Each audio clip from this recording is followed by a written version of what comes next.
Hey everybody, Royce from Hill Country CNC and Woodworking, and I'm going to do something for my Onefinity router, well, Makita router, that I've been kicking around for like 4 years.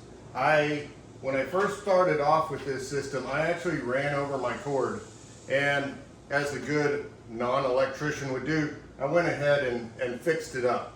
But today I am going to go ahead and change out the cord and make sure everything's safe and everything, for a couple reasons. One, because I know that it's better for the router, but also because I happen to know that this router is going away.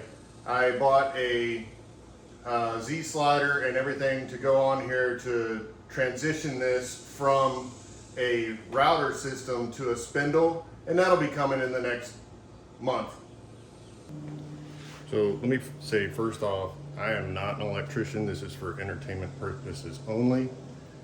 The first thing you should do though, if you happen to do this, is unplug it. You gotta make sure that this guy is unplugged, or else you'll get fried. So again, it's just this right here. Cut that. What I did was buy a Harbor Freight, and this one should work just fine. Show you.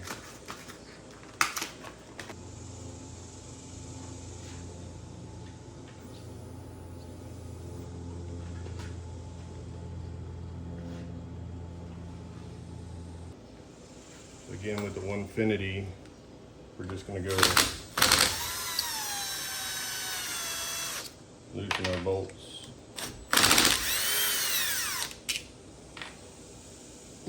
And that loosens that up. We should just be able to pull this up. Not quite.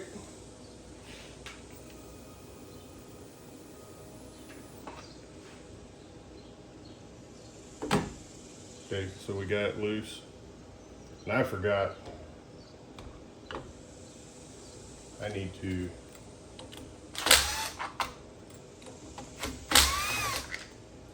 undo this top cap because it actually holds this part in place.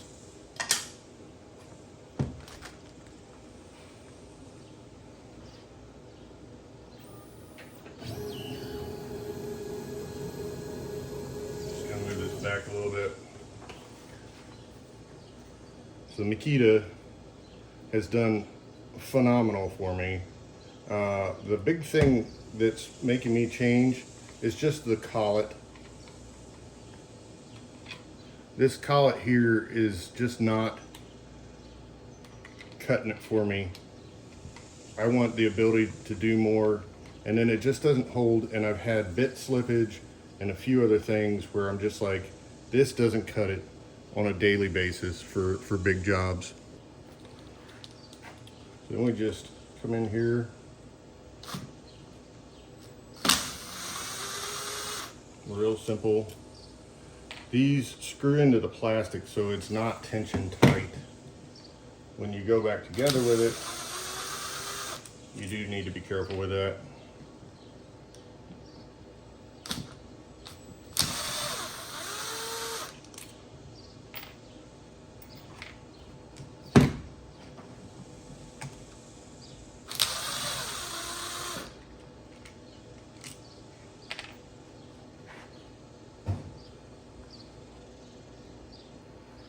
So and then you just have this, and that all that was holding on was this right here. Okay. I also wanted to point out this little cool gadget here. If you don't have one of these yet, it holds your thing in place so you can have an accurate speed. It just glues on there. So here we go. This is what we're looking at. Pretty simple. You know, the wiring looks crazy, but it's not that much. So before we do more, I would say go ahead and take a picture of that, just in case.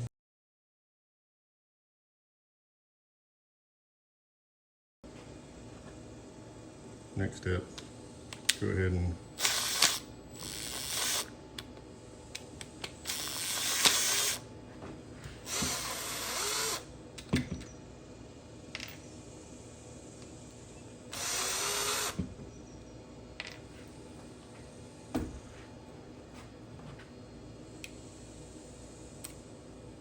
It's just the bracing clamp. And then these are the 2 wires that you have to remove. It's really not that crazy. So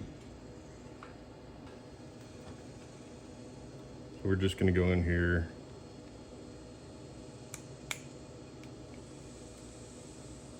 And that booger's tight.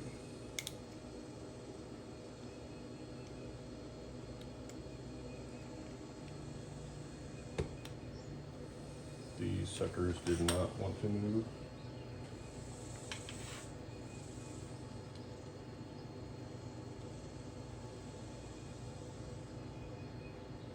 They were really kind of adamant about not moving. Which, I mean, I guess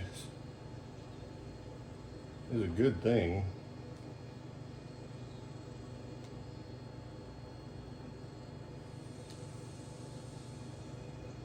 No, you don't want your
So I got everything lined up. Make sure the boot is right where you want it. And then just snug it up. You don't have to do anything crazy. It's going into plastic, so it doesn't need to be terribly tight.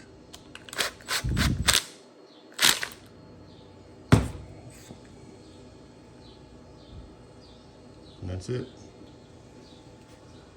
So we're just going to go back over here and see this doesn't fit real well. Just slide it in. Try to get it back to where you had it. And there you go.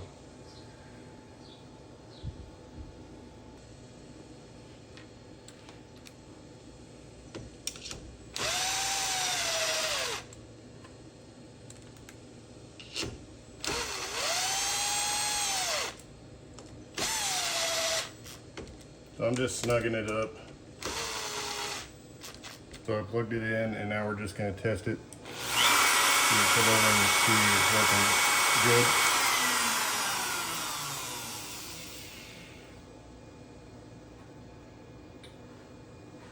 And we're going to grab the plate. Try to put this stuff back where it was.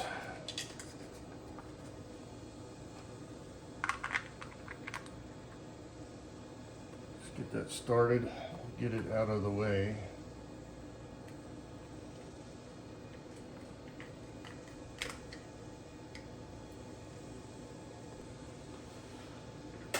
So make sure that you have enough travel.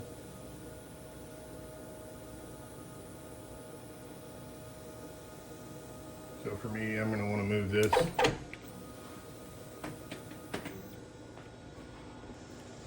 So I got it where I wanted it. And just snug these.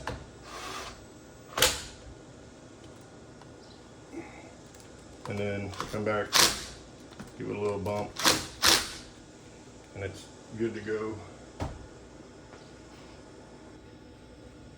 So if you happen to be curious about this, the brushes, you can just unscrew and that cap comes off, and then your brush pops out, and should probably be about that long. Getting them back in is just in reverse. There's a little slot, slide it in there.